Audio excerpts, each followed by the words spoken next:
Morning, everybody. Today is Thursday, July 31st. We're here for a town board work session. If we could all please rise for the pledge. And Deputy Supervisor Higgins, would you mind leading us? Absolutely. I pledge allegiance to the flag of the United States of America and to the republic for which it stands, one nation, under God, indivisible, with liberty and justice for all. Thank you. Okay, we're here for open session.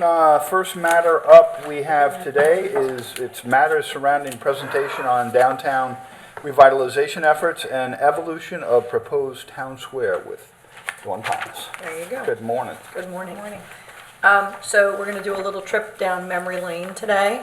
We're going to start in 1993 and bring it forward to 2025, which is 32 years, because that's the year my oldest child was born. I was going to say Alec wasn't even born then. Yeah, probably not. So, but it's important to understand the context that we're operating in now, and I think there's been a tremendous amount of work done over the years, and the direction really hasn't changed much in all of that time. So I'm going to touch quickly. We've prepared a document called, what's it called? Regional and Municipal Community Planning Initiatives. It's for a grant. They asked us to show how the project that we are proposing is consistent with all of those plans moving forward. We outline the plans, we give links to those, but in addition, we printed out copies and highlighted those sections that were relevant. So I just wanted to quickly touch on a few of those. You know, there's 18 different plans: Urban Renewal Plan 93, analysis of the Main Street Corridor 93, a vision plan for downtown 95, Urban Renewal Plan Railroad Street Corridor 97, Revitalization Strategy for Downtown Riverhead 2000, Comp Plan 2003, East Main Street Urban Renewal Update 2008, the BOA Plan, which was 2016, which had a creative placemaking supplement, which most people would find interesting. It's a good foreshadowing of where we wound up. Strategic Parking Plan 2019, Pattern Book 2021, Preliminary Design of the Town Square 21, Amphitheater Preliminary Design 24, Feasibility Study 24 for the Amphitheater Downtown Activation Plan 22, DRI Strategic Investment Plan 2022, Comp Plan Update Town of Riverhead 2024, and the Army Corps Floodplain Management Study, which was finalized in 2025. So there's a good amount of work that's been done since 93, and I'm just going to go through a couple things. East Main Street is an urban renewal area that's permitted by New York State under Article 15 and 15A of the General Municipal Law. The purpose of that law is to allow blighted and distressed areas certain tools for economic development to revitalize those areas. And so just quickly, it grants municipalities the rights and powers to correct conditions and to eliminate or prevent the development and spread of deterioration and blight through the removal, reconstruction, rehabilitation, conservation, or renewal of such areas for residential, commercial, industrial, or community, public, or other uses. And that was adopted in 1993 by the then CD director, Andrea Lonais, who was a very forward-thinking person. Her and her staff did that. Joe was on the staff at that time. And that plan was done with community engagement, and it talked about what we could do to help the downtown, because at that point, and I know Supervisor Hubbard will remember, really, and Joanne and people who have lived here for their whole lives, really started to deteriorate because of the development on Route 58. So we're losing a lot of businesses, we have vacancies, and people are trying to figure out what to do. So, it involved objectives were relocation and upgrading of marginal land use, stimulation of economic development in the Main Street Improvement Area, promotion of tourism and river-related development within the Main Street Improvement Area, and encouragement of private financing, state funding, periodic subsidies, and capital grants to achieve those goals. And those are just some of the goals, and I'm skipping quickly through.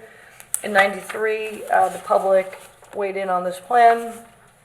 One of the goals was development of one or more major tourism destination facilities, encouragement of land uses associated therewith, restaurants, hotels, manufacturers, outlets, retail products indigenous to the region, encouragement of commercial and recreational uses more directly related to the Peconic River, development of public facilities required to attract and support proposed land uses.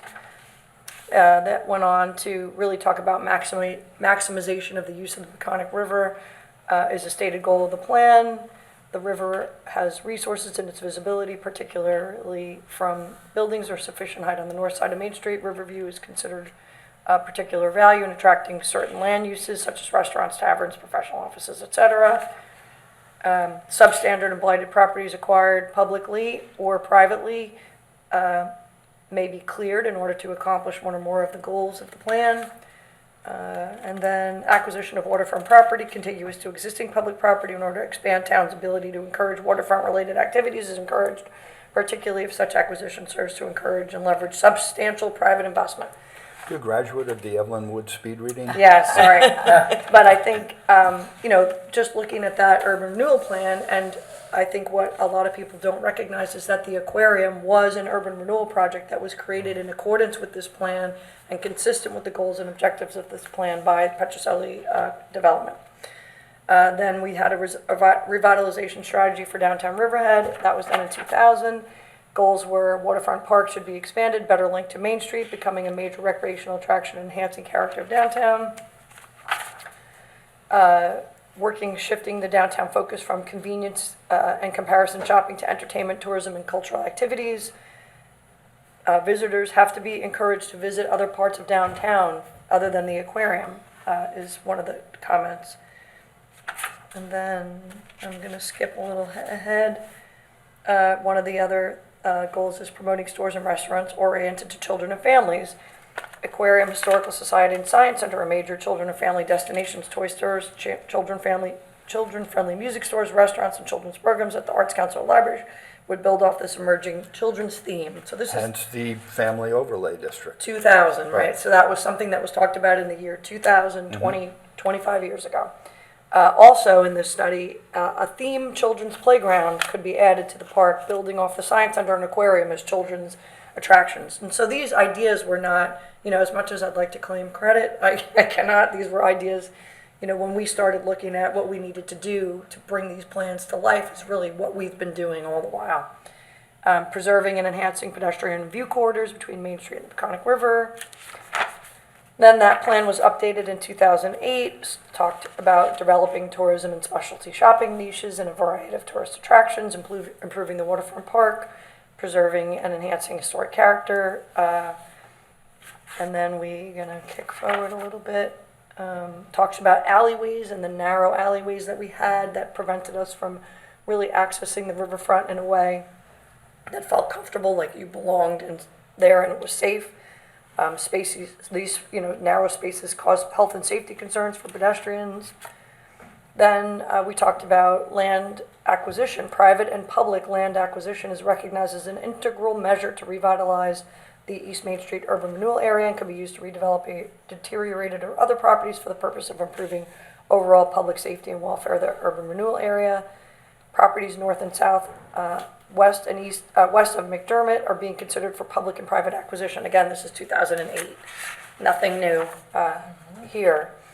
Then we go into this, and I'll just show the board. But in 2016, in the Creative Placemaking Supplement to the BOA, there's the parking lot south of the town square identified as a creative placemaking potential location.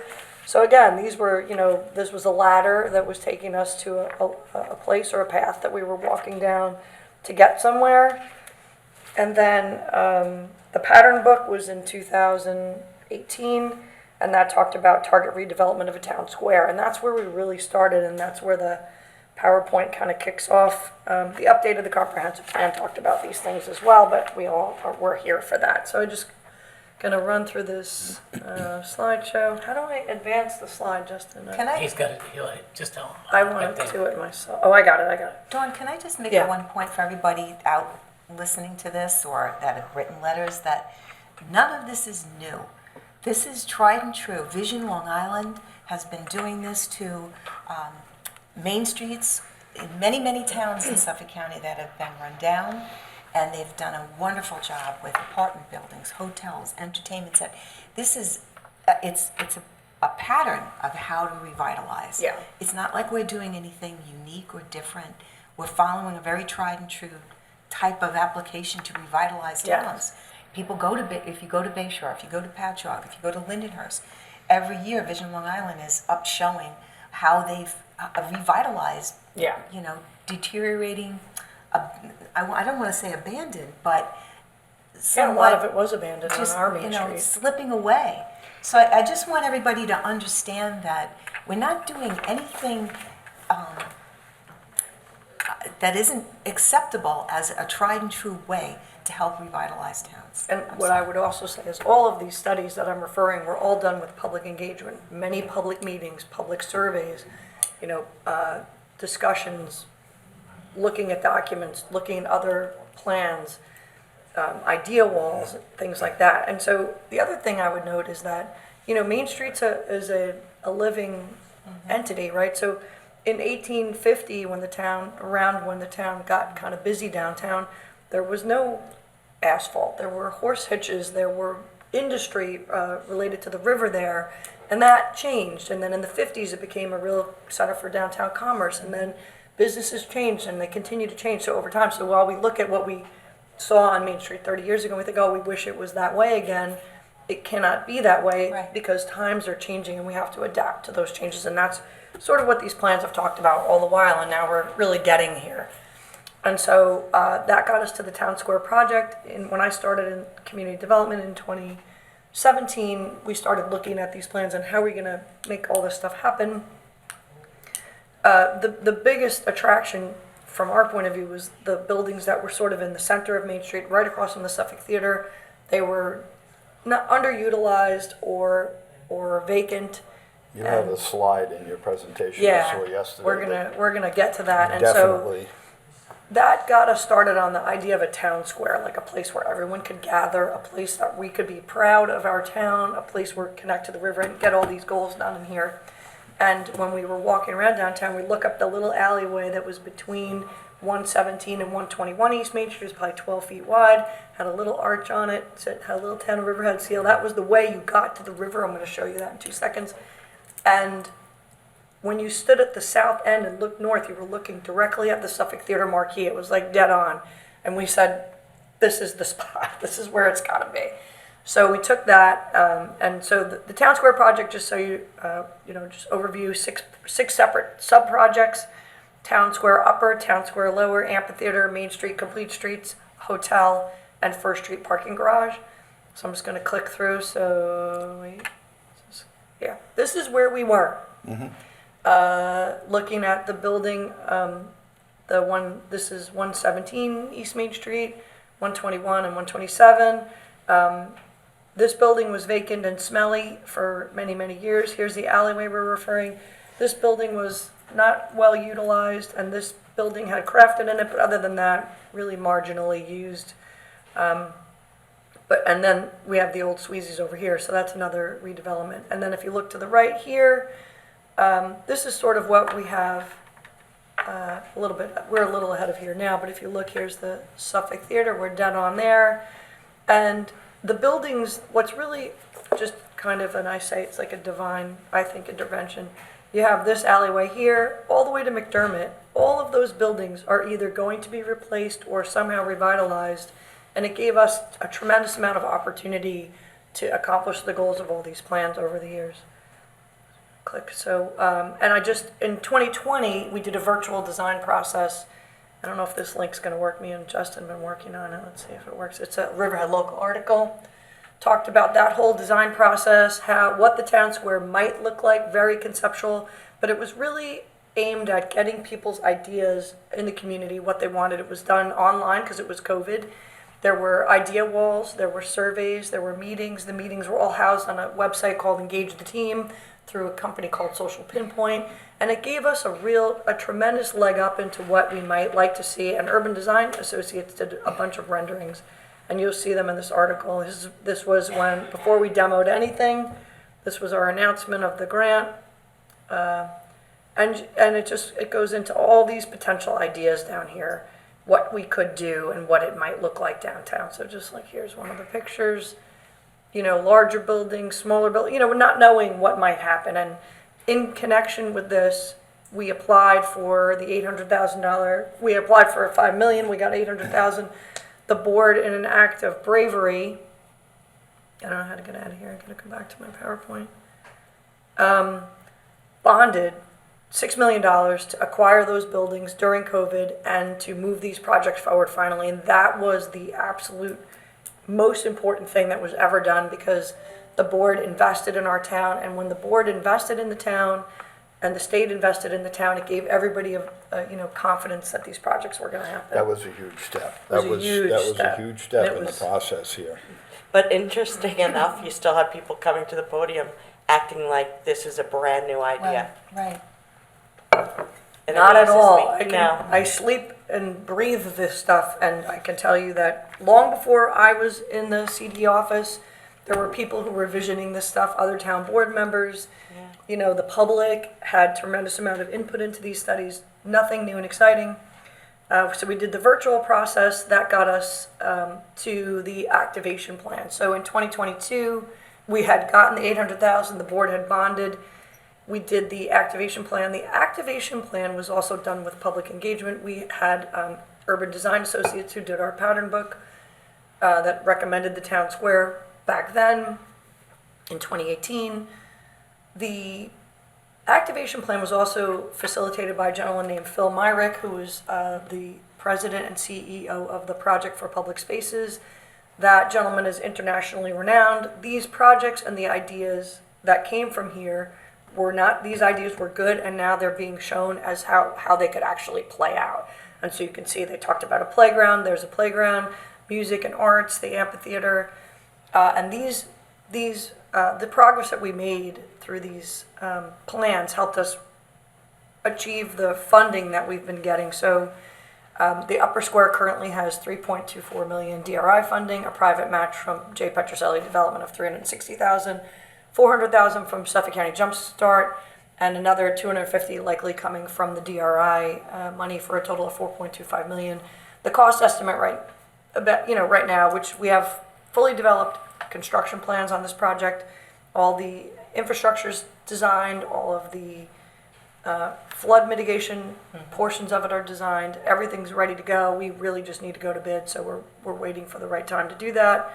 And that's the board's next step, and that's why we're here today. Really, this is all becoming real now. It's no longer piles of paper and meetings. It's really actually coming to fruition. So this is a little overfunded, but some of that funding is going to get shifted to the lower square, which is slightly underfunded. So Can I just add another thing, Dawn? I'm Yeah. sorry to keep interrupting, but No. just in terms of when they pop up, like the playground and such, these were concepts and designs that architects came to us with, that design plan companies that we hired Yes. came to us with. We didn't just sit in the room and say, I'd like a playground over here. Yeah. This was something that was well thought out, and the funding that we received was also as a result of letting them know the type of things we were looking to put in. Correct. So that's how we got the money as well, that the state and the federal government felt these were good design ideas for your area. Well, in fact, when we applied for the grant in 2018, that we received the 800,000, which was the kickoff for all of this, the Long Island Regional Economic Development Council determined the Town Square project to be a project of regional significance, which was really important and gave us a lot of confidence, again, moving forward with the plans that we had. So, taking it to the next slide. So then the downtown activation plan, you can see at this point we were already working with the Army Corps. We knew we had flood mitigation issues that we had to deal with. And we knew that we had to bring the town square up to street level to protect not only the town square and the buildings on it, but even the entirety of Main Street, and we'll get into that a little bit down the road here. These were some of this is Bob's favorite river down the middle of the square project. And then we have the current design. So these designs show you what the upper square and the upper and lower square look like together. We can fit about 800 people. These are designed to be integrated for big events, to be separated for small events. And these designs are renderings, but they're not just pictures. All of these pictures are based upon the baseline drawings, elevations, infrastructure, where everything has to go. It's been worked on collectively between the town and our consultants. We have multiple consultants on these. We have Urban Design Associates, who's our overseer, but we also have LVF Landscape Architects, who have done projects all over the country, great parks and recreation projects. Very, very talented people that we've been working with.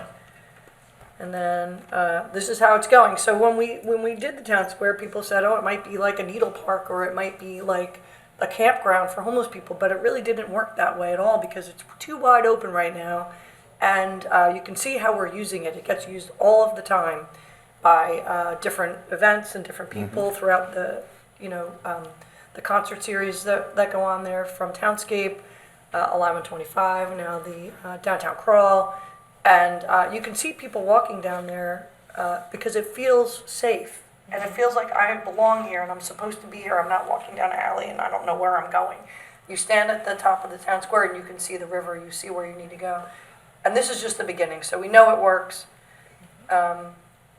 Here's the lower town square. These are the initial designs. The left side here is the original 2020 concept plan.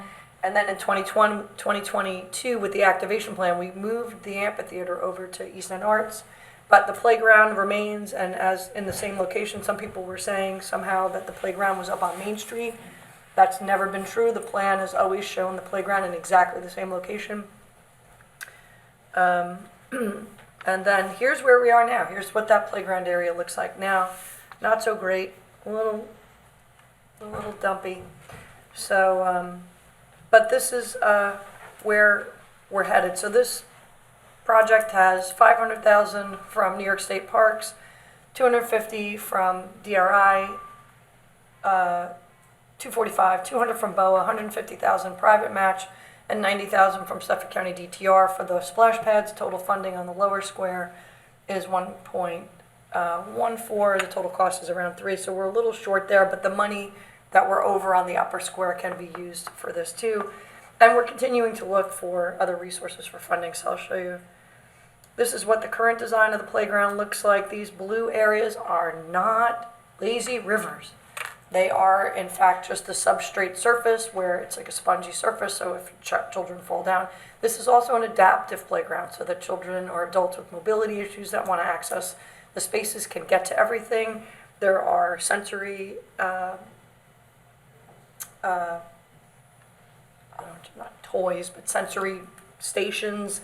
And then we have the centerpiece of this, and this is the lower square, so you can see the flood mitigation. We step up from the river. We work with the river.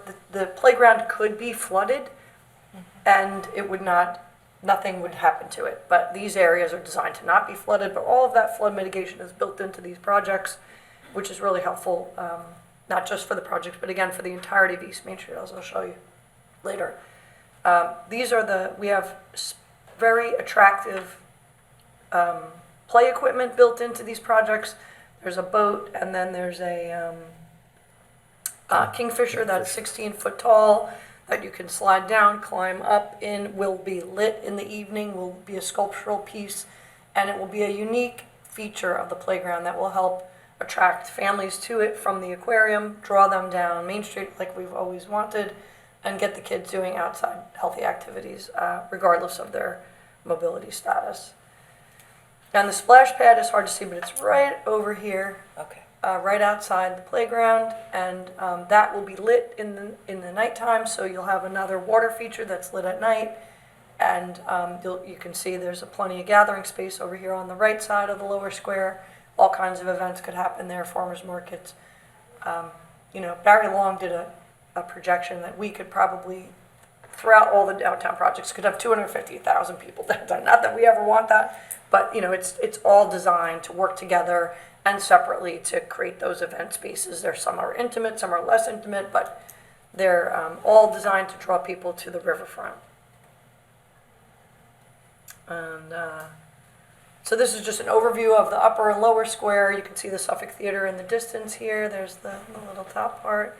And here's the hotel. And it's important to note from a planning point of view, and this has been discussed all the while, that the town squares needs to be framed with buildings. The reason that, from a planning perspective, is that the framing of that space makes it feel intentional and intimate. It doesn't feel like a wide open space where I don't know what I'm supposed to do or where I belong. It's supposed to lead you, as Phil Myrick said, breadcrumbs to the river. It brings you through that space and makes you feel like welcomed and safe and comfortable. There's places to sit, there's places to relax, there's fun places to use, and then you get down to the river and you see the magnificent Peconic River. So this is the parking garage. This became evidently necessary over time when we realized we couldn't do parking beneath any of the buildings on the south side of Main Street because the river water table's too high and it already is flooded. You can see those parking lots, and I'll show you that down a little bit further in the presentation. The parking garage, we had a consultant, we had multiple consultants. We had 2 parking plans that recommended a parking garage. And then ultimately the parking studies and our activation plan talked about the parking garage. It's tucked back into the northern end of the First Street parking lot. That used to be where homes were, so we're going to recreate that First Street pedestrianized area so it doesn't look like a big wide open parking lot. It's going to have signage, wayfinding signage, lighting, safety features. There'll be a police substation built into it, and you can see the pathways to the riverfront are very clear. You have Benjamin Place, which is nice and wide. It'll come right out of that doorway, and then you have the Suffolk Theater alleyway, and those get you to the crosswalks. It'll get you to the south side of Main Street quick. That project has almost 15 million, 17.5 million of total funding. We need about 20, let's call it 23, 25. We have a shortage there, but the parking work that we're doing should help us generate that, and of course we continue to look for funding for these projects. And we're getting to the amphitheater. So the amphitheater, we just applied again this week for another bunch of money because this project is a really important flood mitigation piece. If you look at the pictures of the East End Arts Council, the buildings were placed there. The 2 front buildings, the Moses Benjamin House, the Davis Corwin House, which are the easternmost is Benjamin House and the westernmost is the Corwin House, were there originally, but the other buildings were brought to the property and they were placed sort of randomly. And East End Arts, we've been working closely with them and their consultant to try to develop a better campus for them where they can have more gallery, more outside exhibitions, sculpture garden, and a better walking pattern. And then the way this works is the buildings will be lifted up level with Main Street because they're in a hole right now. And it creates a bathtub effect when the flooding comes up in that direction.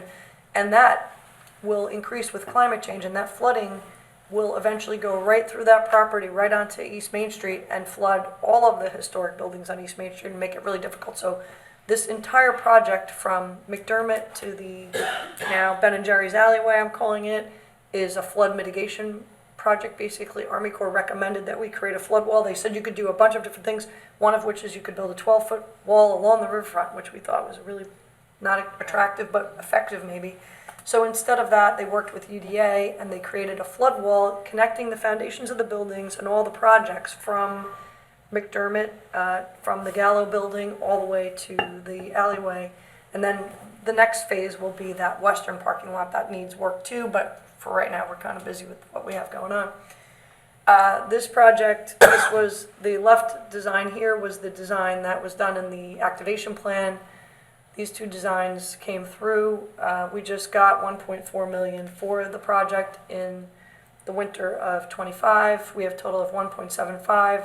The total cost is probably closer to 5 million for everything.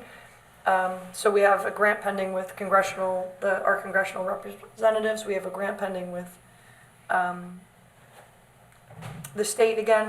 One of them is a Climate Smart grant, which we are a Climate Smart community. Right. Denise works with the Climate Smart group, and which is a flood mitigation project through the DEC, and the other is through New York State Parks and Historic Preservation, because this is a historic preservation project. The entirety of Main Street from Peconic Avenue to East Avenue is on the National Register of Historic Places. All those buildings are threatened by flooding and climate change. So this piece of the project is the plug to the hole that we need to create, and so that's what we're aiming for here. And so you can see, what it looks like now. You can see in the lower picture here, there's a fence here because if you fall off the sidewalk, you're falling into a hole. That's what we're talking about with the bathtub. And you can see in the next picture, we're going to show you some flood images. They're hard to see here, but these are potential flood events over time. And so the projects that we have all along Main Street and the new buildings are designed to protect East Main Street for the next 100 years of flooding, which is good. Otherwise, if we don't nothing good will happen. Let's see, we're gonna keep going here. And this is just to give you an idea of what the FEMA flood maps look like and how devastating that flooding could eventually be. And what we actually experience now, this is Hurricane Sandy, the flooding's all the way up to the town square. So people who like that parking lot and want to keep it, they could, but they would need to eventually trade their car in for a submarine because eventually that parking lot will be useless and full of water. So what we're doing is creating a new environment where the flooding is managed, and we're creating innovative projects to deal with the flooding versus, just building a wall. Right. Or letting it happen, which is not a good solution. So here's the amphitheater flood mitigation plan. Again, we have preliminary design on this only, but you can see the blue on the lower part of this is where the water could go. And their elevations are, so elevation 8, the water could come up that high, but it would be managed in this project. And we hope maybe to create a skating rink down in this area. That's a TBD, but this is the new Heatherwood building that's under construction. This is their fire access lane, but you can see how high that water could be and how we need to manage that as we move ahead. And here's a little very preliminary design. I know a lot of people didn't like the band shell here, but it shows you how much elevation we need to create to protect Main Street from the flooding. So, and this project will get that done. We're hoping to go into final design soon on it. We have some potential private funding coming in for that. Just heard from someone today about that. We can work on the design, right? We're not married to 100%. this. This is preliminary. It's just conceptual, but I think the band shell design, whether you like that actual design, the location of the band shell was designed to deal with the sun in the performer's eyes, to deal with the flooding. It was very thoughtfully located, and that all that flood mitigation put in place. There's obviously things we would do differently. We don't want grass tiers. We don't want a lot of maintenance in this area. We want it to be a little more durable. But again, it's more public space. It's directly connected to the town square. Here's the lower square that you saw before. Right over here is the splash pad, and it's all super interconnected. This can be closed off for ticketed events if we wanted to charge. It's designed to do that. We also did a market study with this plan, which helped right size it for the market in the area, what we could expect to get. 300 to 500 people is what they're saying. But this could accommodate a lot more people. We could get, these spaces over here can be used as well. So it's planned to work. We're planned to succeed with these things. And then streetscapes. So I want to take streetscapes all the way back to curb bump outs, so everybody recognizes what went on in West Hampton Beach. Everybody likes what went on in West Hampton Beach. Removing overhead utilities, creating wider sidewalks, creating safer crosswalks. This was all brought up in the pattern book, and that was done with a tremendous amount of public engagement. The public specifically stated that they had concerns. Improving traffic calming measures on Main Street was very important. And it was important to almost all of the people who participated in that process. And, when you look at crosswalk bump outs, what they do, and I'm going to show you how this works. Oh, and also sidewalk widening, right? So the pattern book talked about sidewalk widening. You have an outer space for seating and lighting and landscaping, which protects the walking space, the walkers, from vehicles and other possible hazards. The yellow space on this slide is the clear zone, and then this is the marketing zone or amenity space where people like Peggy Zilnicki can put her flowers and other merchants can put their wares, because it's an advertising and attractive way to look at Main Street. And this is just an idea of what that would look like in action. So when we took this plan, we went into the DRI, which was with the local planning committee. That local planning committee was stacked with local people. We had a very high level planning group, Perkins Eastman, that came from the state. We had 6 or 7 public meetings. We had a full dedicated website. They even employed a public engagement specialist to work with us to make sure that the public had input on these things. It was determined that Main Street was way too wide. If you stand on anywhere you want to cross on Main Street, you see the cars racing by. They don't get to look at the wares. They don't get to see what's available, and it makes it hazardous for pedestrians. Narrowing Main Street is a tool that planners use to make the to pedestrianize the street, make it more safe and attractive for people to walk, which is what we want. We want people to walk up and down Main Street all the time. And we want the outdoor dining, we want the amenity space, and so they recommended, and we were awarded $750,000 for that project there. And then we were awarded again a portion of $10 million from the RAISE grant to implement these changes to Main Street. So this again is we have full construction drawings on these. We're ready to go to bid. We're just working with the downtown organizations and the board. We have to get the contract for RAISE, which is coming, we hope, very soon. But you can see in these renderings, and this is based on actual distances and numbers, how those sidewalks and how our Main Street could look without the utilities overhead, with additional lighting, with actual built-in seating and new landscaping, and how attractive that could look. And here's just another view of what it might look like. One of these is looking, you can see the hotel building is built into the background here. This is the new Heatherwood building. And then this is looking from east to west. Here's the town square entrance here and the crosswalk to the Suffolk Theater. And so the bump outs, the crosswalk safety is that those curb bump outs come out. They bring the pedestrian out so the drivers can see the pedestrian can see the drivers. When you walk on that crosswalk now, you're walking between cars and you're hoping to God no one's driving 40 miles an hour, going to nail you as you walk across.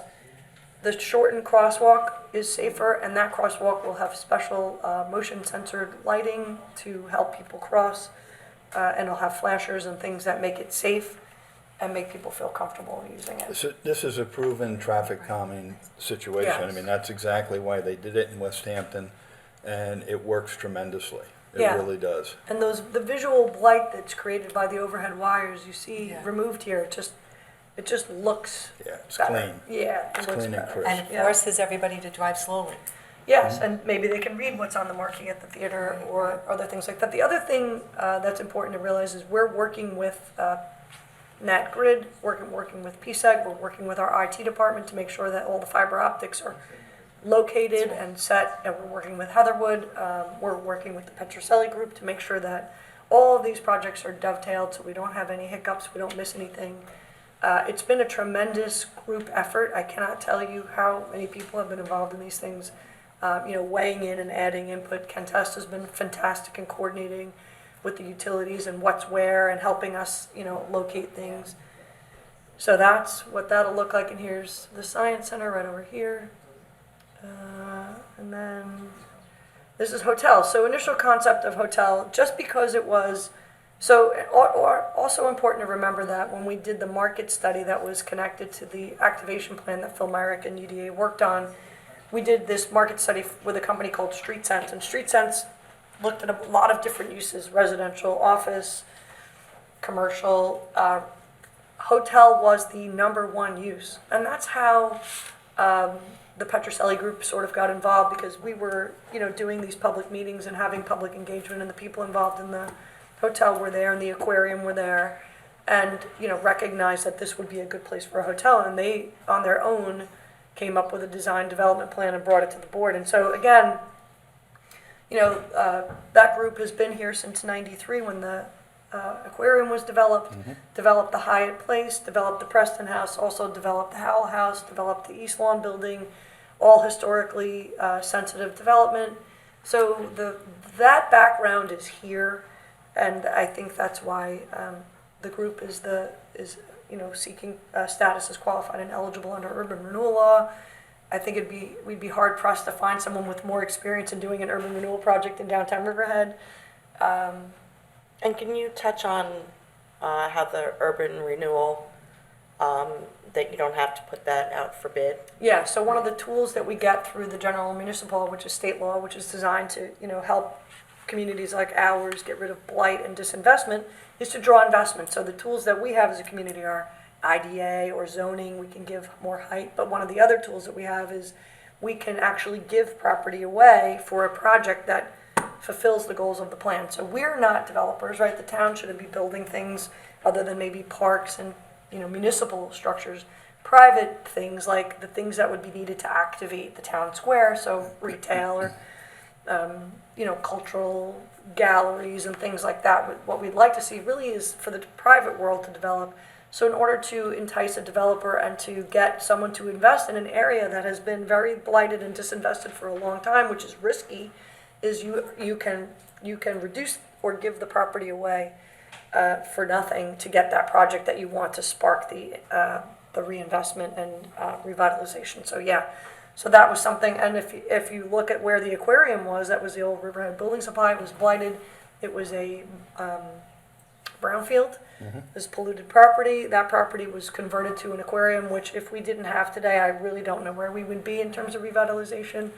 I remember when the aquarium looked like a bunch of Tupperware dishes with turtles in it. Yes. I mean, that was Yeah, we had the aquariums, aquarium. and we were competing also. People don't remember that we were competing with other towns on Long Island, Bayshore Bayshore. particularly, Yeah. to get the aquarium. And the plan that Petrocelli did was fought for by them and us, and was landed here. And thank God for that, because if we didn't have it, we would really be a long way from where we are now. That's the springboard, and that was done according to these plans and with these plans from the beginning. And so, we're funneling down now to where we want to be. And so this project is privately funded. There's a $1 million restore grant that goes with it. They have no shortage funding for it, and we're working with the state Historic Preservation Office on the design of this building, because when we knocked down the other buildings, we entered into an agreement with them because it's on the National Register of Historic Places. They have a say in how this building looks and what it looks like, and they have given recommendations which are now being implemented by their architect, the developer's architect, to reflect the state of New York's historic preservation, goals. And just to give you, this is the Street Sense Market Study. This is just, talking about the Science Center, talking about hospitality as a submarket. And I think most people who've ever tried to get a hotel downtown or anywhere in town this time of year recognize how difficult that is. There's a lot of room for hotel development in downtown, not just this one. There probably could be others. What's nice about a hotel is that it brings a new wallet to Main Street 90 times based on the rooms every single day.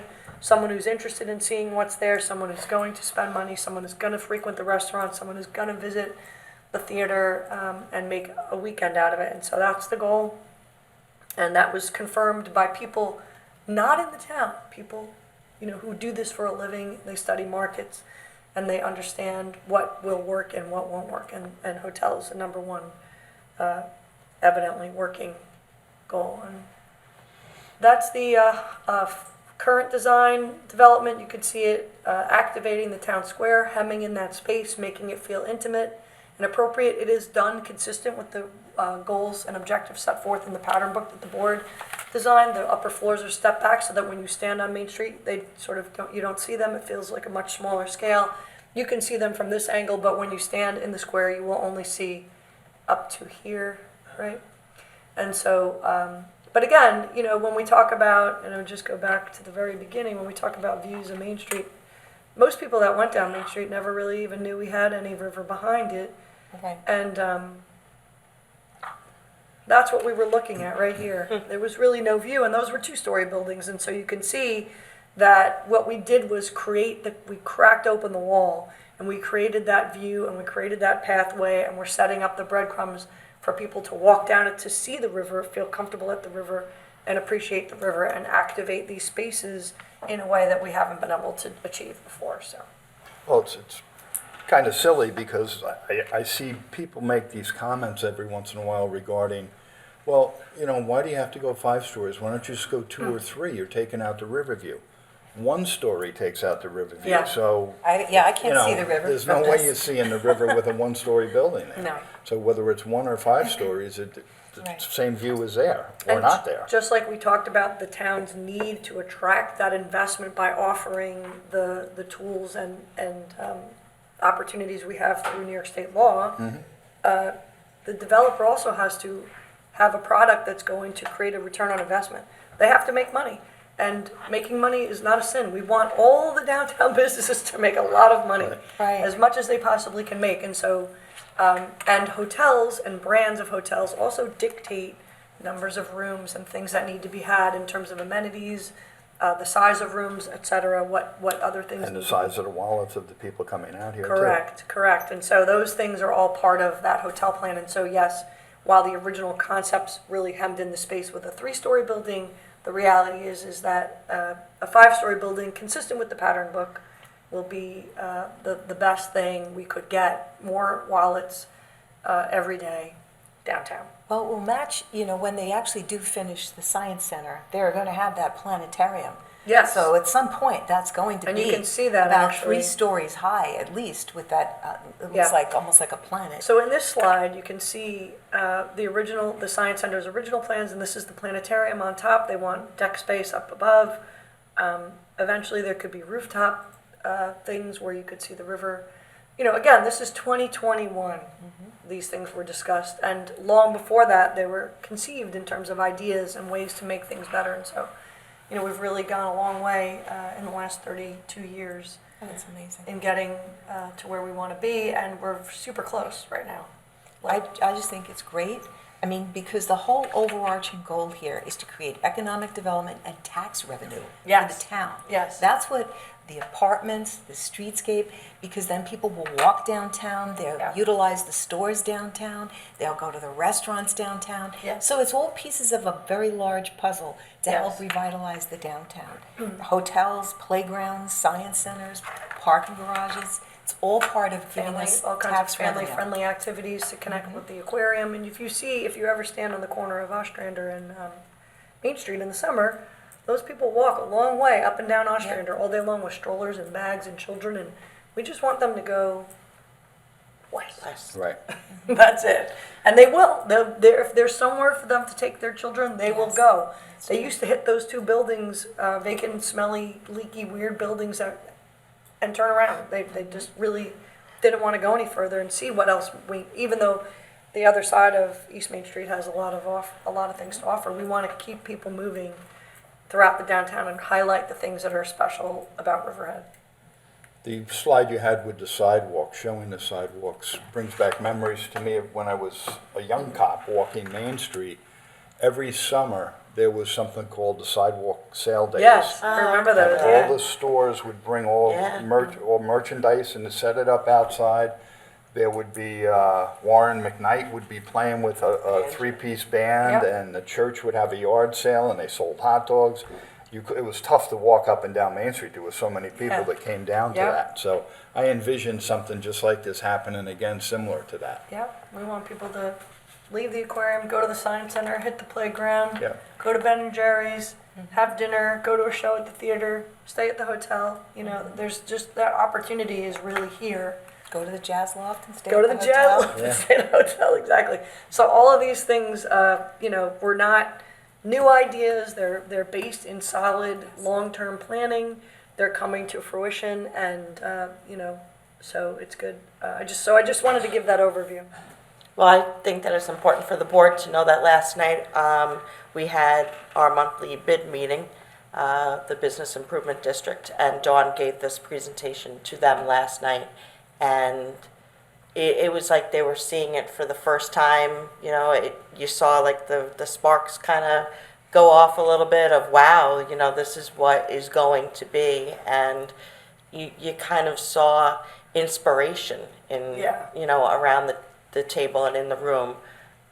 They were very supportive of everything that's going on. They were happy with the playground design.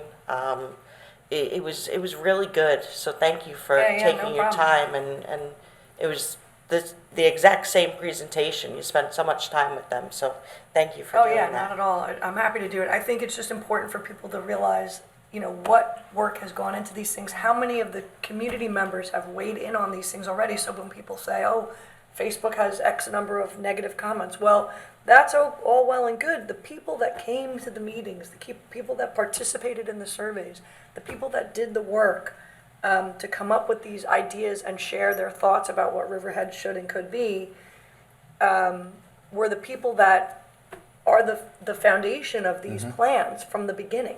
And so we're not doing it in a vacuum. This isn't Right. my idea or the board's idea. This was a community effort from 1993 moving forward. to today. It continues to be a group effort. We continue to do public engagement. We will have more public engagement.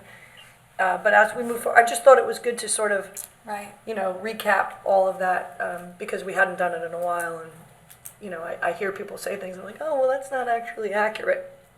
Let's look back and see how that started. I think it's good for them to see how it all fits together Yes. like this, not Yeah. just one, like, oh, a hotel, or oh, a playground, or oh, street, how they just see how all of this now meshes. And if you do nothing, eventually Main Street will be flooded. So that's the other important piece of this. It's not just creative placemaking and downtown activation and downtown revitalization. We're protecting our historic Main Street for the future. And so those things need to also be kept in mind when we do them. Things maybe look big, or we're lifting things up. Yeah, 100% we're doing that, because if we don't, the Army Corps tells us, and they were just absolutely phenomenal, and we're working with them on further plans now for the riverfront, actually, to lift the boardwalk and the bulkhead, which will ultimately need to be done to protect from climate change. But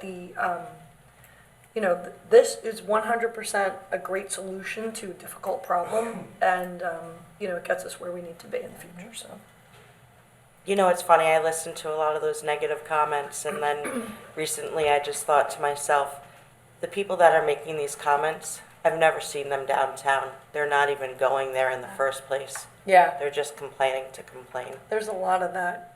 Yeah. Well, there's also a lot of positive comments too, and I think that needs to be noted. That the negative comments seem to get the headline, or the squeaky wheel gets the grease type of thing. Yeah. But there's an awful lot of positive comments, and from very important people and businesses who it's going to affect, and that's what people need to keep in mind too. And look For at the every support person that we that's got against from it. downtown. Yeah. From, Yeah, the well, letters. downtown Right. businesses. East End Arms. And I think when people say things, and I've actually addressed people who have comments that I think are maybe inaccurate, I say, come to my office, let's go over the plans, let me show you how we've gotten here, in case you missed Yes. it for some reason, or you're new to the community. This is what the community has wanted Right. forever, Yep. and this is what we're putting forward. So I think, I'm always open for phone calls or emails on those topics. Our door's always open in community development. We're, working hard to get more funding all the time. You've done a great job Hunting it down and getting it, because the town has, the plans are plans that we're including other entities in. The state wants to do downtown revitalization. They see it as an important goal. They're partnering with us. The county of Suffolk is partnering with us. Local people now are partnering with us. They're coming forward saying they want to donate money to things. And so, the more the merrier on that front. But, Well, keep in mind, there's hands trying to get into the state, federal, and county tills all the time. And to have gotten as much money that you have gotten so far shows that there's a firm belief in the experts who dole out this money that this is a viable project, and has Exactly. been a viable project Yeah. for a long time. yep. And that's And it's Right. all evident this with the work. money that's been given in grants, so. All this work helps us get it. Right. All this Yeah. work, all the board's work, all the community's work, all the plans, all the experts, it's all because it makes it real and viable, as you say. Right. And when we know that, it's a good investment. We want people to invest Right. in Riverhead. Yep. And that's what we're getting. And the board has shown that the board believes in Riverhead, is willing to invest in Riverhead too. So that's also important, because you have that vote of confidence. Yep. So that's our story. Fantastic. I'm Yeah. excited, While- I can't wait. While we're on this, I would like to bring up Eric Howard and Jeanette DiApollo, the town attorney and the town accountant. Am I in trouble? Not yet, no. Morning. Good morning. Good Good morning. morning. While we're on the topic of the town square, we might have some information from you. Okay, yeah. So following the qualified and eligible hearing last week, the board wanted myself, Ms. DiPaolo, and Ms. Thomas to meet with the applicant's attorney to review financial material pursuant to the CDA rules.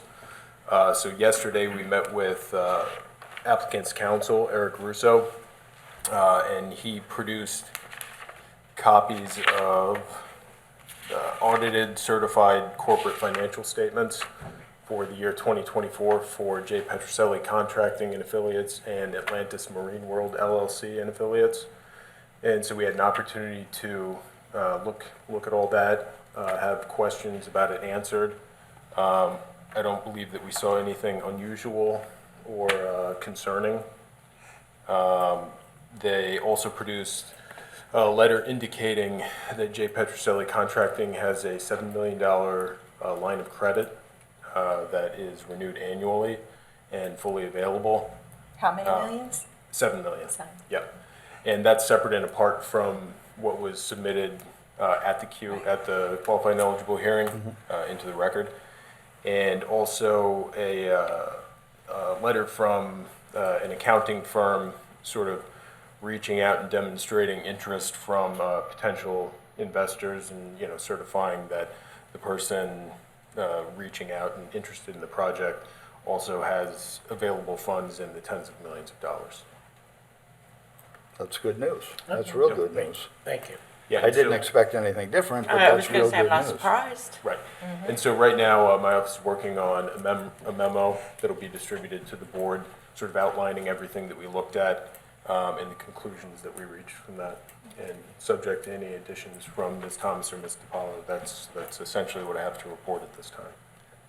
Well, I would like to have a resolution put up for Tuesday's meeting. Would that be, we have time to do that? My office can get that done. I mean, Okay. Anne Marie's been out, but I can draft that resolution. Okay, yeah. I'm fully unless supportive of that. board disagrees, Yes. I'd like to see it up for Tuesday. The sooner is better. What do we wait enough on projects.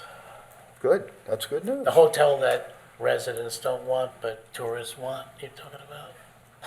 I love when I travel to be in a hotel that's right in the middle of the downtown. I've even stayed at one in New Orleans. It's like right in the middle of everything, and that was my favorite. So, I don't know. Yeah, whenever you go to a destination, the hotel that's right there in the middle of everything is where everybody wants to be. Falmouth, Massachusetts on Cape Cod, Hotel on the Square. That's what it's called. Yeah, and Awesome. from my perspective, the proposal complies with zoning and, approved land uses in the zoning use district. So, there's no legal concerns on my end from the project as a land use. Okay, Wonderful. that's excellent. That's really good news today. Yep. What's that song Finally. Mr. Rogers used to sing? It's a Good. beautiful day in the Beautiful neighborhood. day in the neighborhood. Beautiful day in Riverhead. Yes. Nice. I know that change is hard, but it's time for change. Yes. Riverhead deserves to have a great downtown, and we're headed in that direction. Well, we have 20 years of people complaining about the blighted downtown. I mean, how many more 32. years? 32. No, but I'm just talking about, I agree. Yeah. Yeah. crime, and we have no police, now we have police. I mean, it's like, we're doing what the majority of the people want, period. It's a heart transplant, and that's what we talked about, is a heart transplant for the heart of downtown. That's what we needed, that's what we're getting, and it's gonna work. And if you notice with naysayers, there's never been an alternative. There's just an attack, a knock on what you are proposing. There's never alternative proposals. Yeah, and I think the people that worked on these plans from the beginning were really, as we said, the best and the brightest. And so the ideas are not, they're well tested in other places. They're unique to Riverhead. They take advantage of Riverhead's assets and, the things that everyone has said that they've wanted from the beginning. Excellent. Has anybody Excellent. ever been to City Place in West Palm Beach? I don't know if you've ever been there. Have you To been where? there recently? City Place in West Palm Beach? I was there when they started building that and stuff like that. It's through the amazing. years. I was down there in April, and they redid the whole area with pavers and a new splash pad, and we went there for dinner one day, and my husband and I were looking, and all the kids were playing on the splash pad. It was packed. And, right before COVID, we were there, and it was like empty, and stores were not doing well, and it totally revitalized the whole area. I mean, it was amazing. And as I sat there eating outside, I thought, wow, this could be Riverhead soon. So it was This nice. will be Riverhead. Yes, Yes. yeah, exactly. And we talked about the town square. It was like, we should build a town square. We have a town square. People talk about the town square. It's real. So I think that's, we just need to keep going. And we're very close now. Exciting times, Yes. exciting Yes. times. So thank you. So Thank you happy so to much be for part the update and the Yes. presentation. Yeah. Thank you for the really good news. And I guess we'll move on to the next subject up here that we have. Thank you, everybody. Thank you so much. All right, next matter we have up are matters surrounding discussion on Title 11 policy with Councilor HURLEY. Title what? 6. XI? Excite, it's 11. It That's says 11. 11 on here. It says XI. 11 on here. Should say VI. Okay. Okay. Just see it, just proving I learned my Roman numerals. As soon as you learn, right, what happens? Yes, so it is Title VI. Title 6. Do we have any? Okay. So Title VI refers to the section of the Civil Rights Act of 1964, which prevents recipients and subrecipients of federal financial assistance from discriminating on the basis of race, color, or national origin in their programs or activities. So going back, the town senior center received 2 buses from a 2020 grant, and that grant was from the New York State Department of Transportation. They also received another bus in 2022, also from a grant from the New York State Department of Transportation. The 2020 grant buses were delivered in 2022, and the 2022 grant bus was delivered in 2025. So this funding, it took a while to actually receive the buses. The federal funding provided 80% of the cost of those buses, and we did a local match of 20% per vehicle. So because we are a subrecipient of the federal financial assistance from the Federal Transit Administration through the New York State Department of Transportation, we as a town are required to develop and implement a Title VI plan and appoint a Title VI coordinator. So when this project was brought to my attention, I offered to draft the Title VI plan and to be appointed the Title VI coordinator. So the question is, what is in a Title VI plan? So included in our plan is the required notices to the public and locations where the notices must be posted. For example, the board right outside the town hall, the senior center board, and inside the vehicles themselves. The Title VI plan also includes the complaint and procedures for the public in terms of how to file a Title VI discrimination complaint, which would be reviewed by myself as the Title VI coordinator.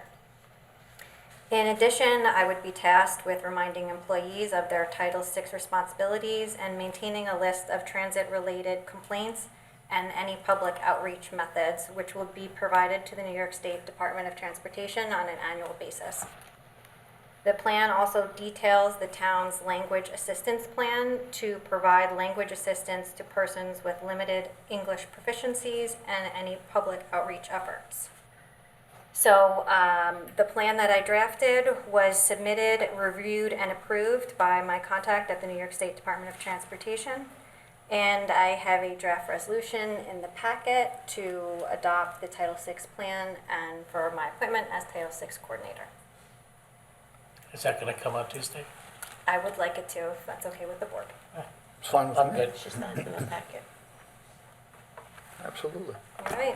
They apparently think there's going to be a lot of complaints, right? There's a complaint We procedure. haven't had any there's so a list. far. I'm just saying Well, that they've got a lot of mechanisms for complaints. You know, we have such a diverse population. I can see that's why we don't have a lot of complaints. I mean, that's what makes the community great.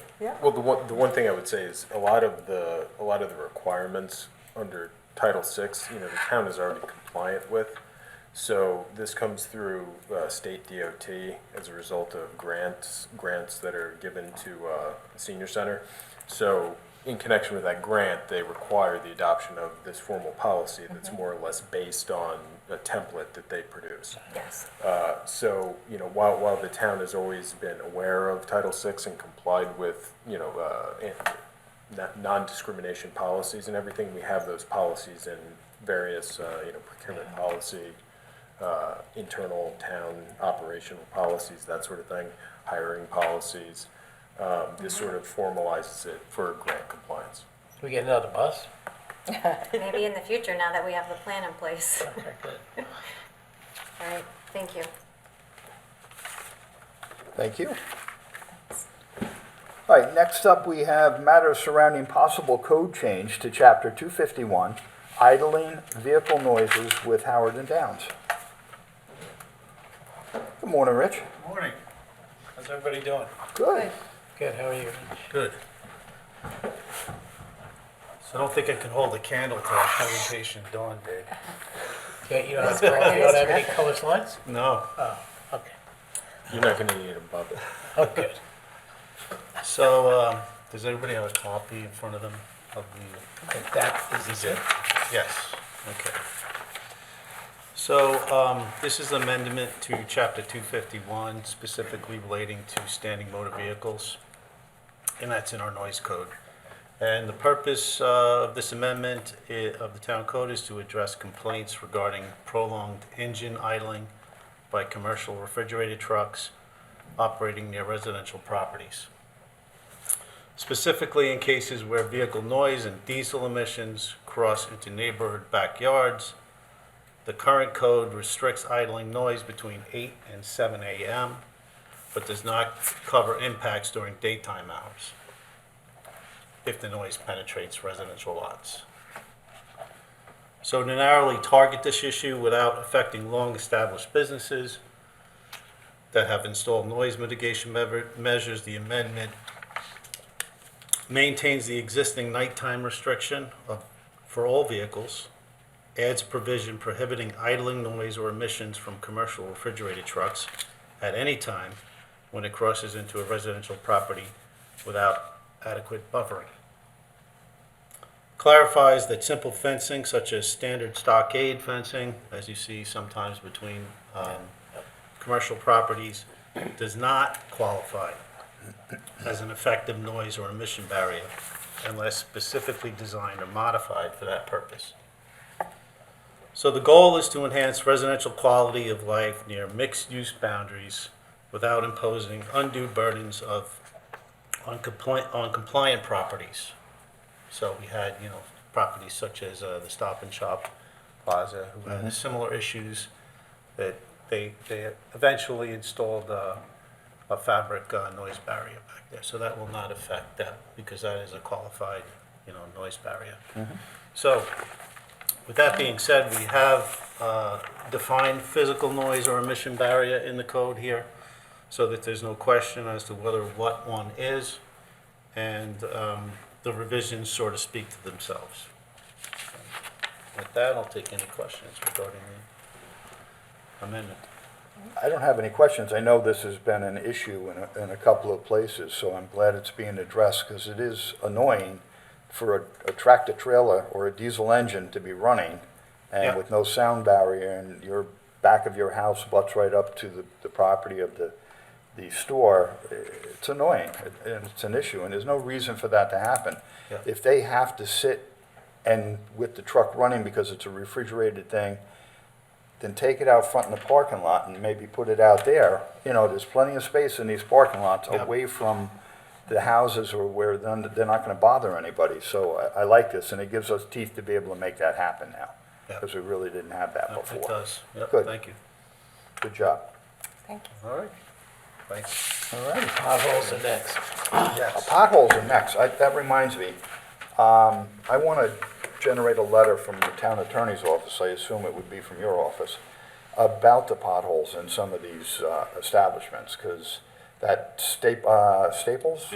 Harbor Freight, that one hole up there, I mean, you could go almost down to your knee in that one hole. It's awful. Yeah. And I can't believe somebody hasn't been hurt on it, or they haven't had claims submitted against them for, Damage I to mean, their cars. they damage. may well have.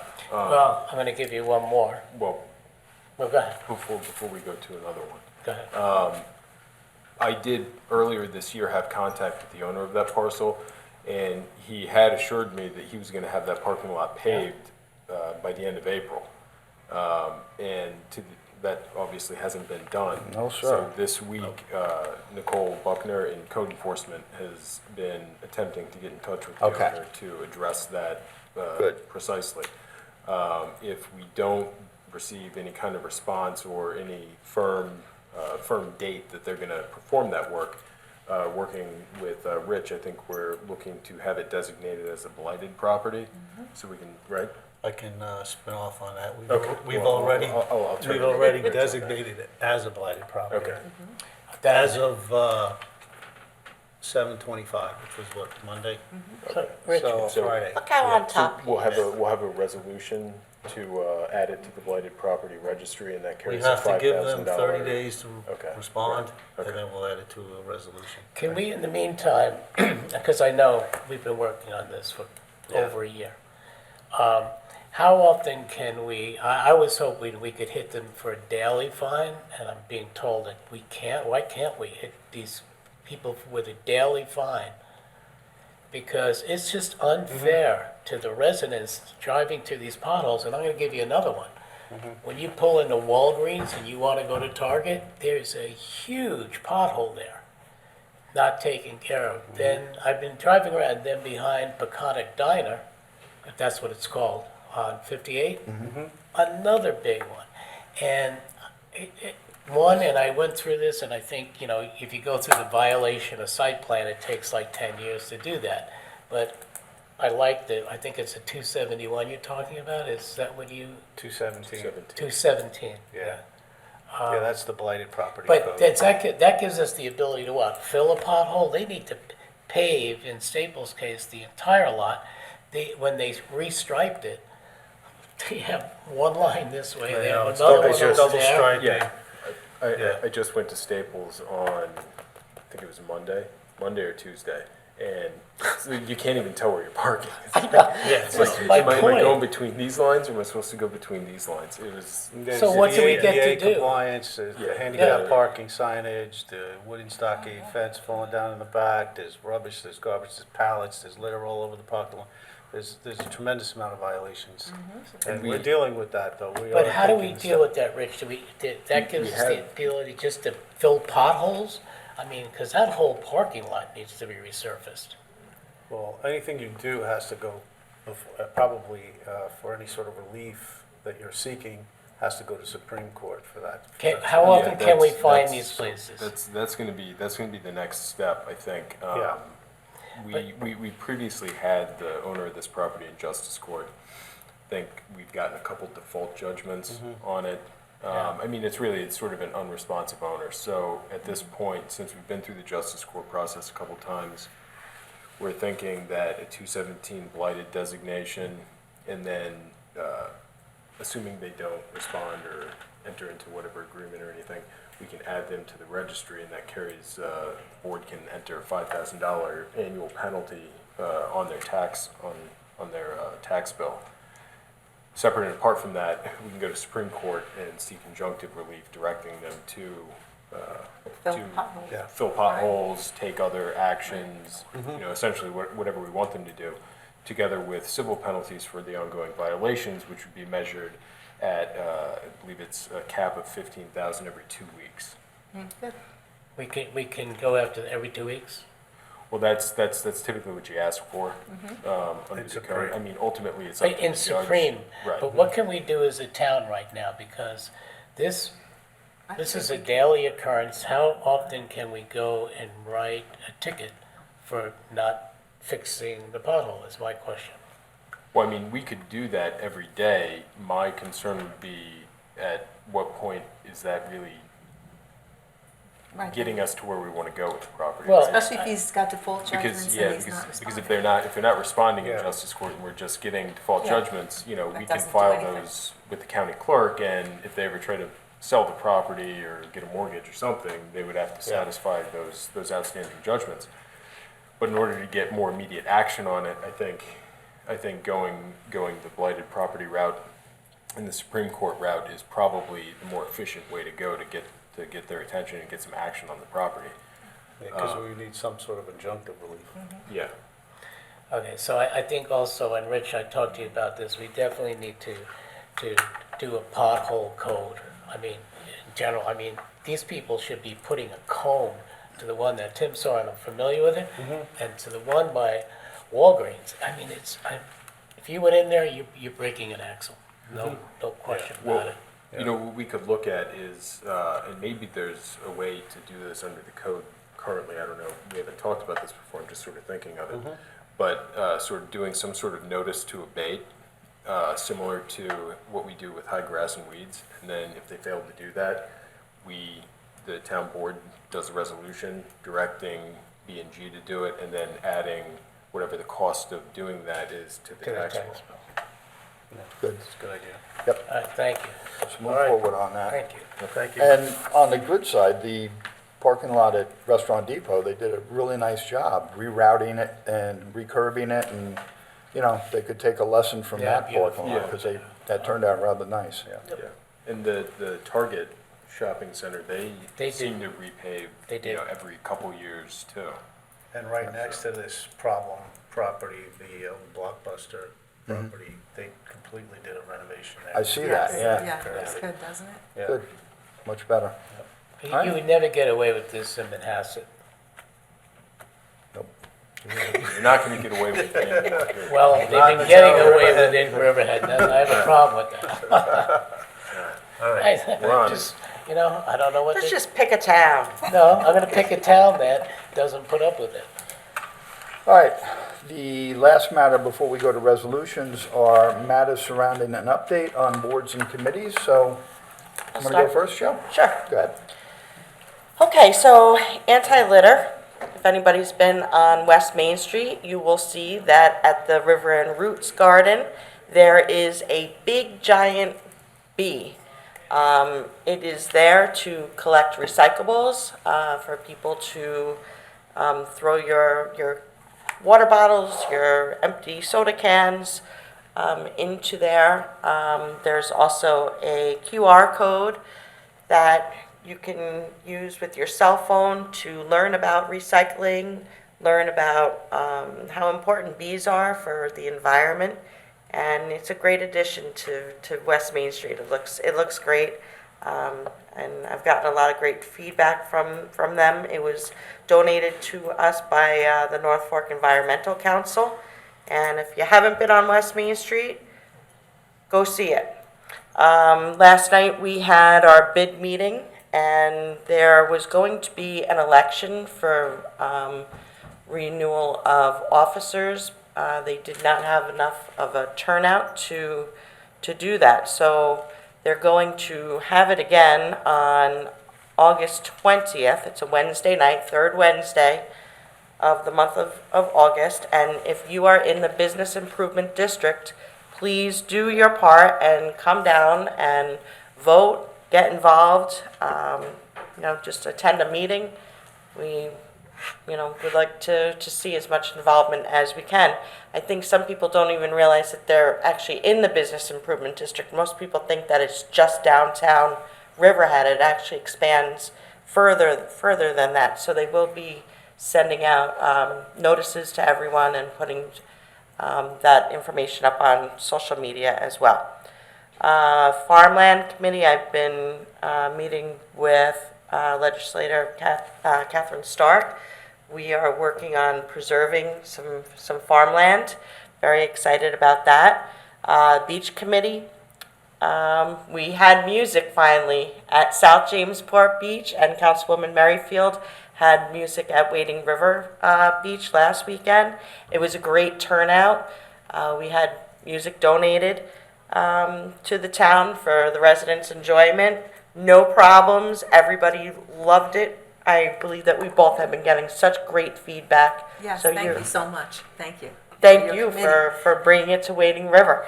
That's wonderful. So I'm hoping to, I'm getting so many requests to do it again. Yes. And I believe up at Iron Pier, the beach committee has expressed interest in having it there as well.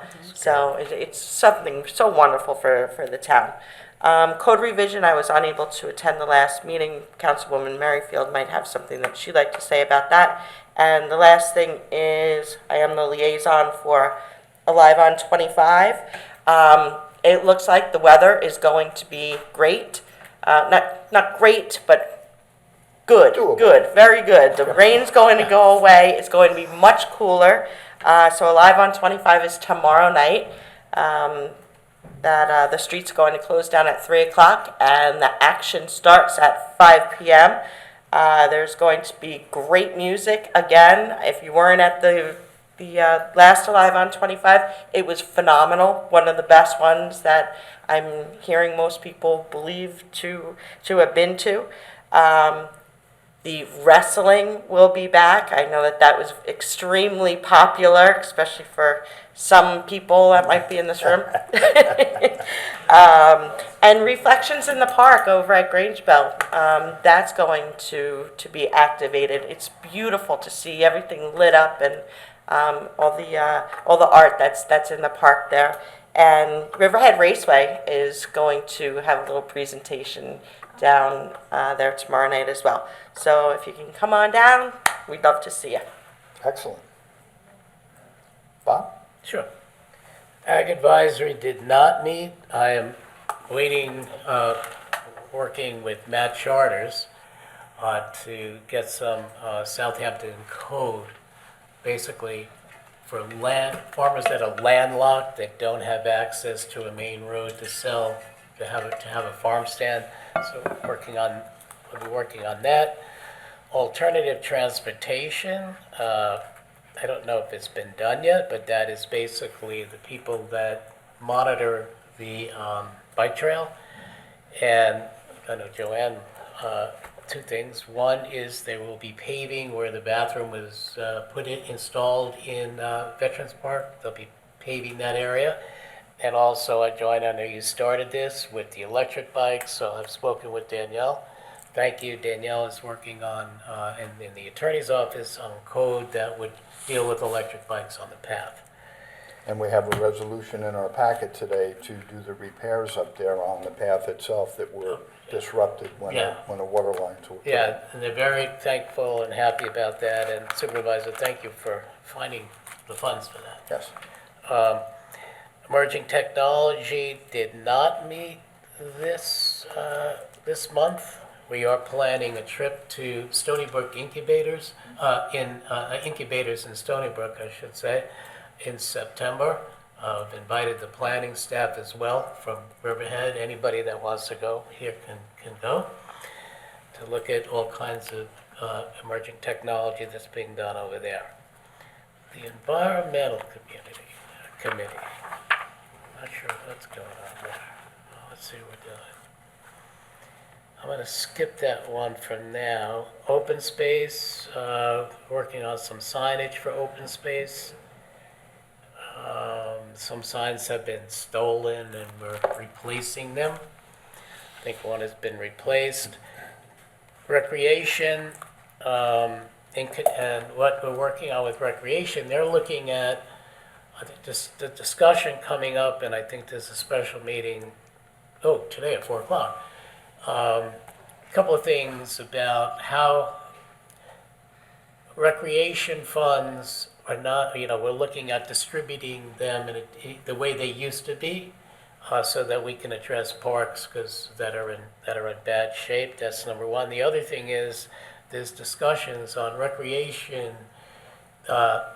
department doing events with outside vendors in order to raise funds for the recreation department. So they might do something like something recently came up with, like Lions Club wanted to do something. They are going to do it, I believe, downtown, but they would add $5 to the ticket, and that would go to recreation. And that would be done, like, say, at Stotchke Park, that type of thing. In addition, working with PSC&G and East End Disabilities to get the old power station across from Snowflake, to get that to be a canoe and kayak rental place. And we've had a really good meeting with PSC&G and the Recreation Committee, and I'll be meeting with LIPA, etc. And there is already an approved DEC approved a ramp for handicap to get into boats, so which is really good. So working on that. And TDR committee, we've met, They're very happy about the way the TDRs were utilized, are being utilized at the Baptist Church, really. And the other thing is that the legal department here is working on a TDR bank resolution, which would just be no outgoing money, just incoming money. I've spoken to Jeanette about this, and we'll once we have the resolution, we'll sit with her and show it to her. And that's all I have. Okay. And Denise, you're up. Thank you, Supervisor. First, I'd like to again thank you, Councilwoman Waski, for your beach committee and inviting me there. And everything worked out wonderfully at the Wading River Beach last Saturday night. I'd like to thank Ray Coyne and Ashley for helping set that up. It was a huge success. There were over 100 people there. It was a 4-piece band that was there. It was really lovely. People came to watch the sunset and listen to the music, and it was terrific. We had the police come by to ensure that people were making sure that the people that were in the parking lot had their Riverhead parking permits, and that was enforced. And it was a wonderful night. Thank you again, Councilwoman Lasky. I appreciate that. Thank you. I'd like to also mention that I'm going to be going this August 6th with Georgette Case, our Riverhead historian. We're going to be going to the Suffolk County Kickoff of America 250 Anniversary. That's on August 6th in Bayshore for ideas on what all the towns are going to do for the upcoming anniversary next year. I'd also like to mention that a couple of the committees are changing over, which is nice. Every couple of years, different leadership. The Inclusion Task Force is meeting this August 6th, and I'm sorry, yes, it is August 6th. And Lisa Fertel will be stepping down as chair, and the committee will meet to vote on who they'd like to have as their next committee person, and that'll be brought before the board to vote on. Also, CAP is going to be under new leadership as well. Isabel has left. She's gone on to her career in teaching. She's a wonderful administrator. She's going to be teaching in the city and getting married, and there's going to be new leadership in CAP starting in September. They're on break this month. Good for her. Yes, she's a terrific She's a person. big girl. The senior committee, we're working on next month getting together and picking a new chairperson. And also, we're still in need of a senior veteran. If anyone out there is interested in joining the Senior Citizens Committee, we'd love to have you. The Personnel Committee, Councilwoman Waski and I are on that. We're always having interviews with people. It's a great job to work for the town. You have your benefits. You have a quality of life where you work very close to your job and you don't spend half your day commuting to and from your job. And it's great people to work for in the town, and you feel like you really are helping your community. So just ask everyone, think about taking a job with the town. It's a great opportunity. And take that civil service test. Yes, absolutely. Also, with regard to, besides that, the Anti-Bias Task Force Committee, that's changing over. Mark McLaughlin has just announced at the last meeting that he's going to be stepping down in the fall, and that a new committee will be arranged to select the new person that they'd like to be the chair, and then that will be brought before the board as well to vote on. Mark has done a wonderful job with the committee in the last 2 years, and most recently with the Butterfly Effect and the Anti-Bias Task Force getting together with the Riverhead PD and the Suffolk County PD and the Suffolk County DA's office to help regarding an incident that happened locally here. We wish you all the best, Mark. We're not done with you yet, but we just want to let the public know that you will be stepping down from that position. So also, and as Dawn has mentioned, with the parking, that committee is getting together, and a presentation will be made on August 21st with Dawn Thomas, myself, and Kevin Wood, the parking consultant, talking about parking enforcement and how that's going to roll forward gradually.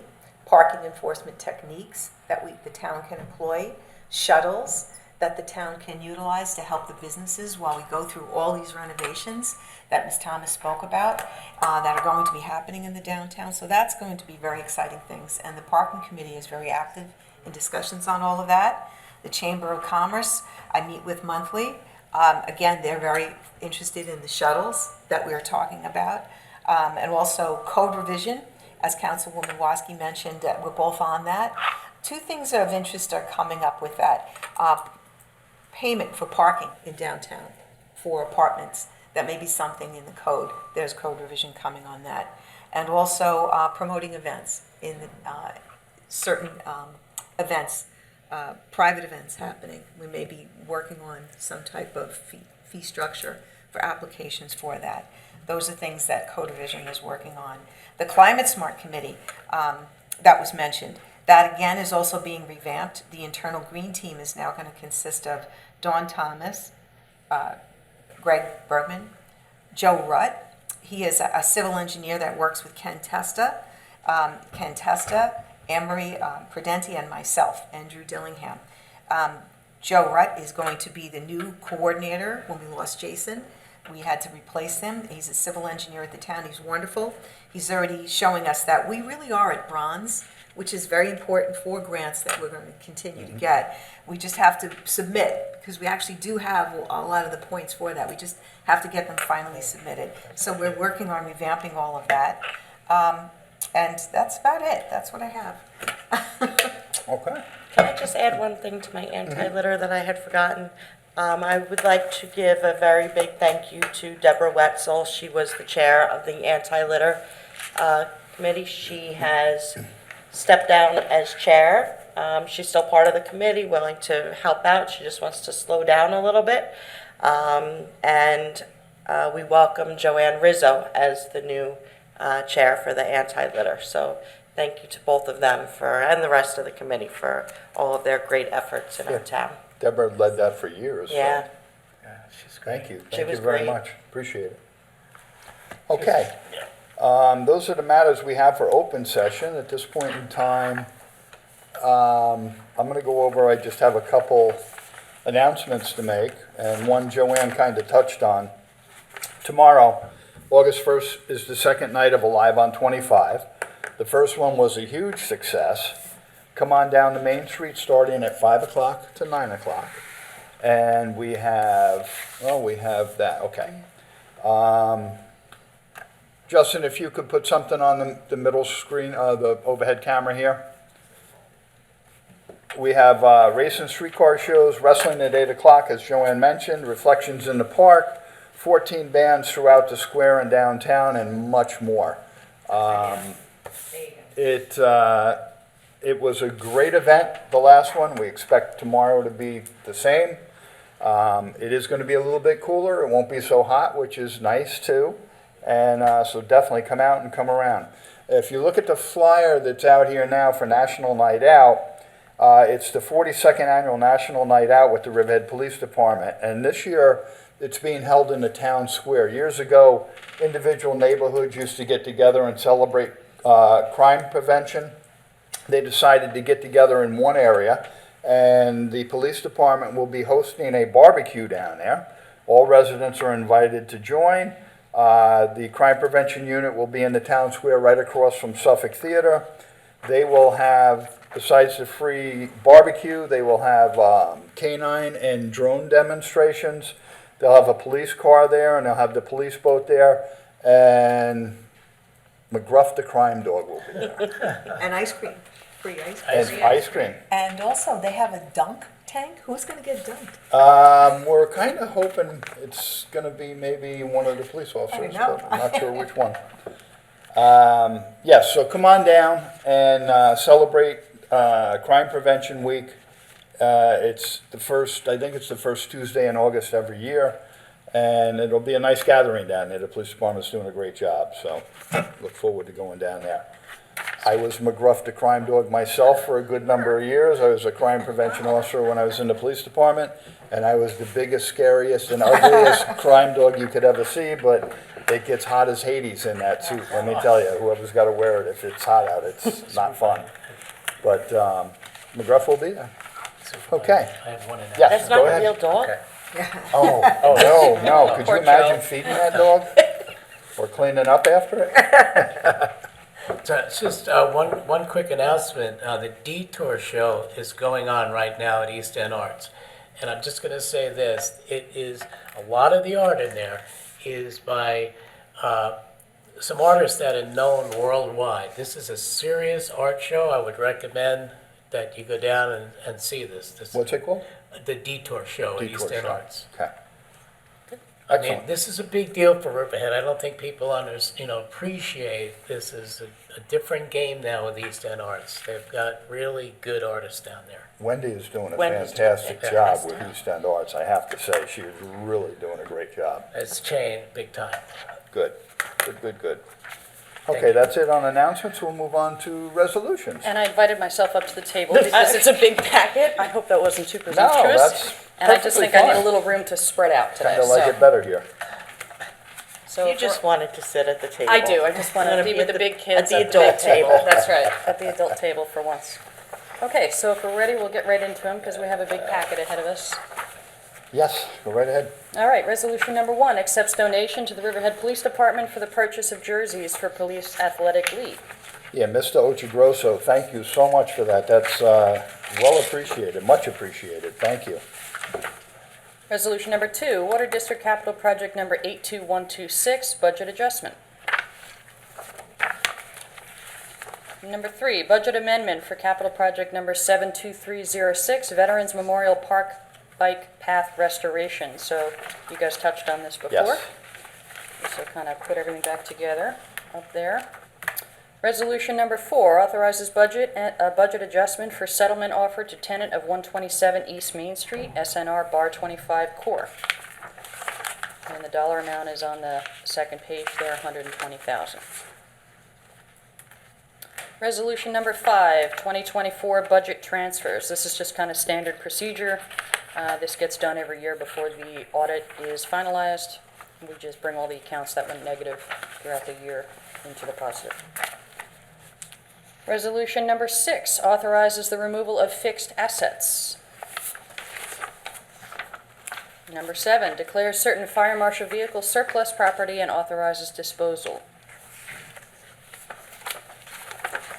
Number 8, this was a little bit of a formatting error, as you can tell, because the resolution is blank, but if you go to the second page, the now therefore be it resolved, that's where the meat of the resolution is. It's just a formatting problem. They've already fixed it upstairs, but the copy that you guys all have that was posted yesterday didn't get fixed in time. Okay. So the meat and potatoes of what you need for that is on that second page. Resolution number 9, appoints a harbor master. Number 10, appoints a call and park attendant to the Recreation Department. Number 11, ratifies the appointment of a call and recreation specialist to the Recreation Department. Number 12, ratifies the appointment of a seasonal recreation aide to the Recreation Department. Number 13, ratifies the resignation of a senior wastewater treatment plant operator 2A. We're told that he went to greener pastures at a different municipality. Number 14, ratifies and accepts the resignation of a traffic control specialist. Number 15, ratifies and accepts the resignation of a traffic control specialist. Number 16, ratifies the termination of a maintenance mechanic 2.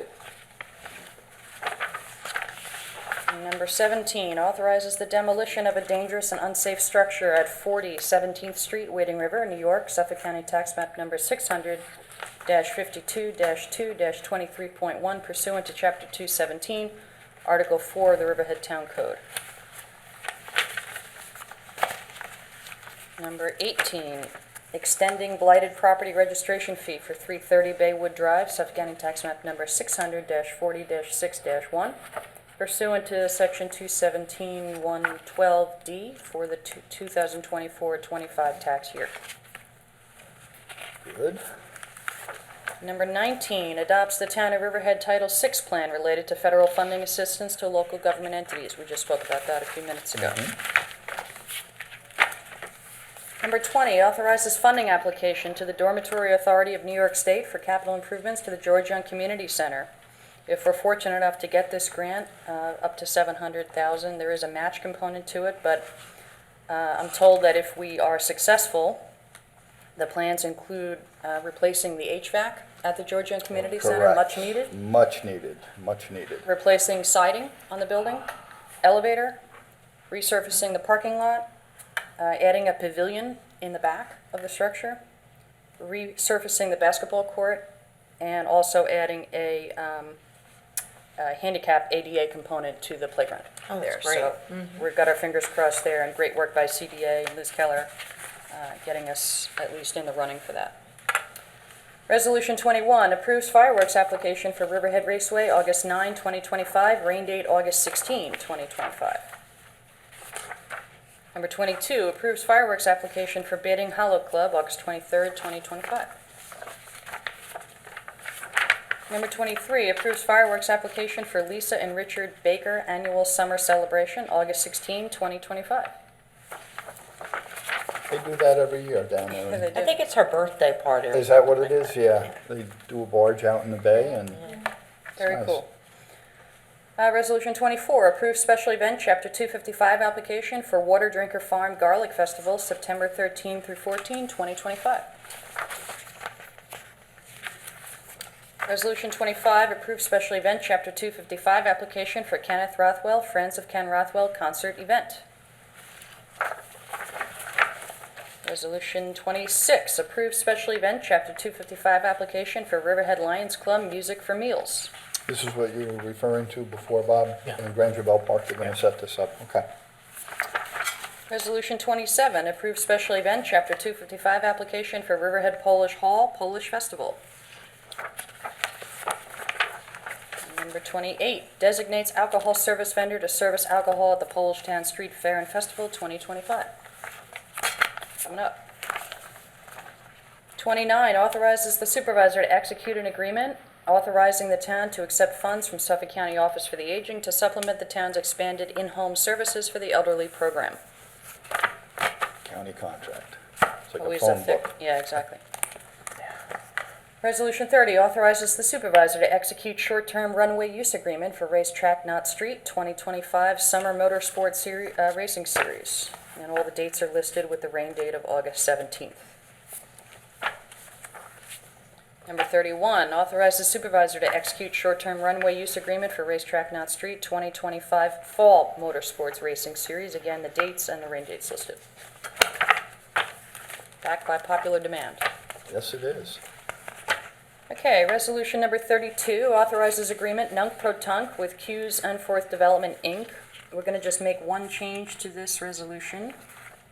It's a one-year renewal, and in the paragraph that says, now therefore be it resolved, we're going to just strike the fourth line. So the part that says now and all future agreements, we're going to remove that verbiage. So this is only going to pertain to the one-year renewal. We're not going to talk about future agreements in this particular resolution. All right? Okay. Okay, number 33. We had a little formatting issue with this resolution. The notice is not included, but it's going to take place on August 19th at or around 6 p.m. It's either going to be 6, 6:10, something like that. But this one authorizes town clerk to publish and post notice to consider local law to amend Chapter 301 of the Riverhead Town Code entitled Penalties for Offenses. And we talked about this at the work session last time. So as I said, the notice is missing and the adopt is there instead, so they just got switched. So that's been taken care of upstairs already. Resolution 34 adopts a local law to amend Chapter 269 of the Riverhead Town Code titled Shopping Carts. Number 35 adopts a local law to amend Chapter 217 of the Riverhead Town Code titled Buildings, Building Construction and Improvements in Housing Standards, Section 8 thereof titled Demolition Permits. Number 36, this resolution needs to be removed. This is one of three. They relate to publish and post for code changes, but the planner that is kind of championing this behind this, he did present, Greg Bergman presented in June, but it's been a little bit of time, so we're going to ask Greg to come back. He's away on vacation this week. We're going to ask him to come back. Okay. And sort of just refresh everybody on this before we go to publish and post. So number 36, we're going to pull out of the queue. Okay. Number 37, authorizes town clerk to publish and post notice to consider a local law to amend Chapter 289 of the Riverhead Town Code titled Vehicles, Traffic, and Parking Regulations, Section 29 thereof titled Penalties for Offenses. This will take place on the 19th at 6:10. We talked about that last week at work session. Number 38, authorizes town clerk to publish and post notice to consider a local law to amend Chapter 231 of the Riverhead Town Code titled Fire Prevention, Section 66 thereof, titled Penalties for Offenses and Notice of Violation. We're doubling the fines, essentially. You recall we talked about that last time. August 19th at 6:15 p.m. for the public hearing. Resolution number 39 schedules a public hearing regarding the unsafe structure located at 39 Pie Lane, Jamesport, New York, Suffolk County Tax Map number 600-70-1-22, pursuant to Chapter 217, Part 4, Article 4 of the Riverhead Town Code. Public hearing will be September 3 at 2 p.m. for that. Resolution number 40 authorizes the town clerk to publish and post notice to bidders for street lighting materials for the riverfront. Number 41, this is the second of 3 that we're going to remove for the reasons we talked about before.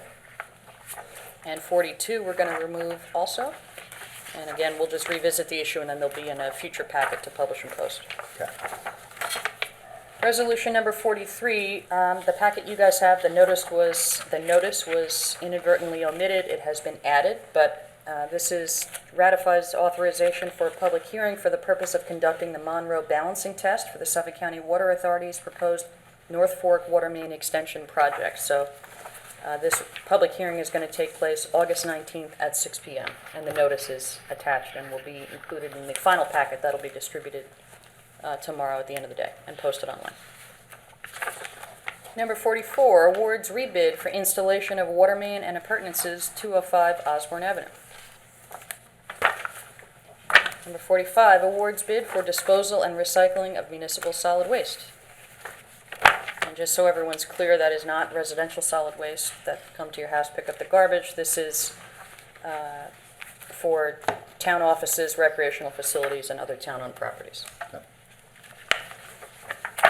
Number 46, awards rebid for lubricants. And number 47, pays the bills. And that's it.